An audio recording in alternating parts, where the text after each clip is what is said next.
वज़ीर-ए-आज़म शहबाज शरीफ से अमीर जमात इस्लामी हाफिज नईमुर रहमान ने वफ्द के हमरा मुलाकात की, जिसमें बिजली की कीमतों समेत तवानाई के शोबे से मुताल्लिक उमूर पर गुफ्तगू की गई।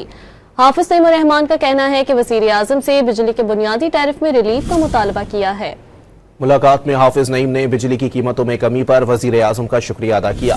वज़ीर-ए-आज़म ने कहा कि तवानाई के शोबे में इस्लाहात के लिए कोशां है।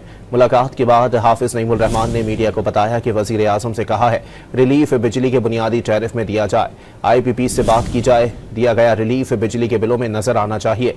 महंगाई हुकूमत के कहने से कम नहीं होती, अवाम की कुव्वत खरीद बताती है महंगाई कितनी है। हमने प्राइम मिनिस्टर को ये कहा है, मुतालबा भी किया है, तजवीज़ भी दी है कि बलोचों को उनके जख्मों पर मरहम रखने की ज़रूरत है, लापता अफराद को बाजियाब करने की ज़रूरत है। और एक अच्छा जेस्चर उस वक्त कायम होगा जब प्राइम मिनिस्टर अपना एक ऑफिस बाकायदा कोयटा में कायम करें।